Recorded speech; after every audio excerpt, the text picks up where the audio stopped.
Hi, this video is on AP problem number 5 from 2009 and it is a non-calculator problem. So the problem says, let f be a function that is twice differentiable for all real numbers. The table above gives values of f where selected points in the closed interval 2 is less than or equal to x is less than or equal to 13. And part A says to estimate f prime of 4 and show the work that leads to your answer. So in the first week of school, we learned that whenever you're estimating derivatives, you have to take 1 point above and 1 point below. So for f prime of 4, it happens to perfectly fall between 5 and 3. It falls right in between. So for part A, we could just do f of 5 minus f of 3 all over 5 minus 3. And that would be negative 2 minus 4 all over 2. And our answer is negative 3.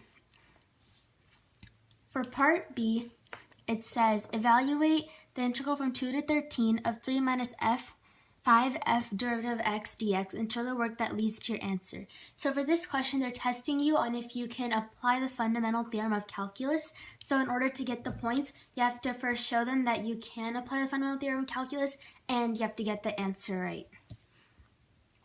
So here you just split the integral. So it's the integral from 2 to 13 of 3 dx minus 5 integral from 2 to 13 of f prime of x dx.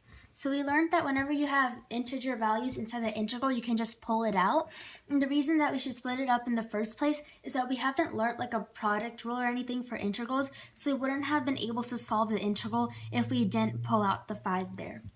And then if we keep on going, we see that we have to evaluate 3x from 2 to 13 minus 5 times, and then the integral of f prime of x is just f of x from 2 to 13. And this is, so that's 39 minus 6, which is 33, minus 5 times, and then f of 13, from here we know 6, and then you have to subtract f of 2, which is 1, so that's just 5.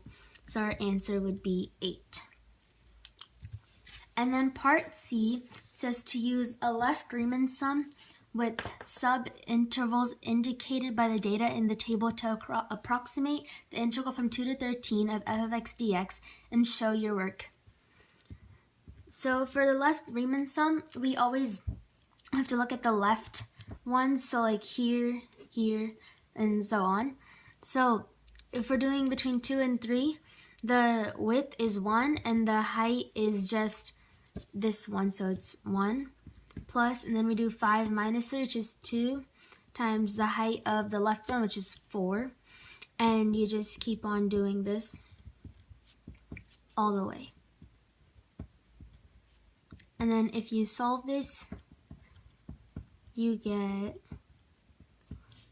18. So now on to part D. So this is a little bit of a longer problem. It's a little more challenging. It says that suppose f prime of 5 is 3 and f double prime of x is less than 0 for all x in the closed interval 5 is less than or equal to x is less than or equal to 8. Use the tangent line to the graph of x equals 5 to show that f of 7 is less than or equal to 4. Use the secant line for the graph of f on 5 is less than or equal to x is less than or equal to 8.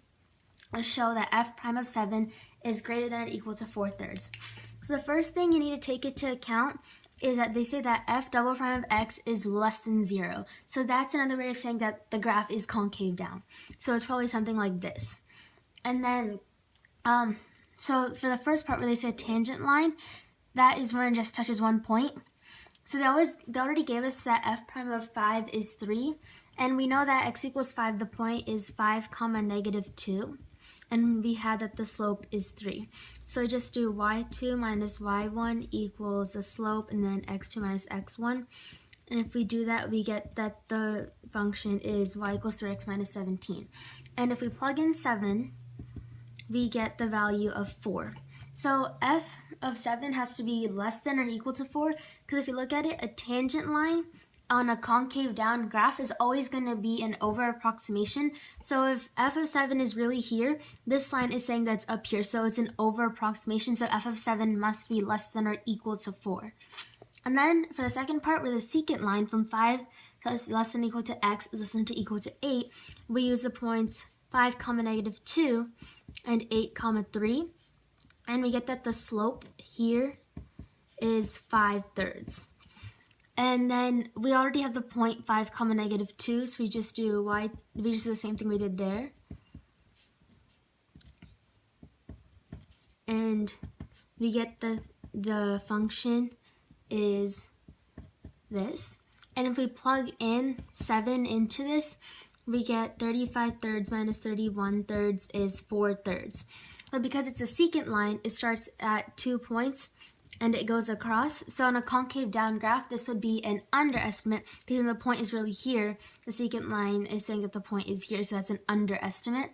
So f of 7 has to be greater than or equal to 4/3. So some problems that would help you with the skills that are required to use this to do this particular problem are these sections from the book. And 5.3 and 5.4 have good problems for evaluating integrals and practicing to split them. And then 5.4 also has good word problems on Riemann's sums. Then 3.10 was all on tangent line approximations. I hope this video was helpful.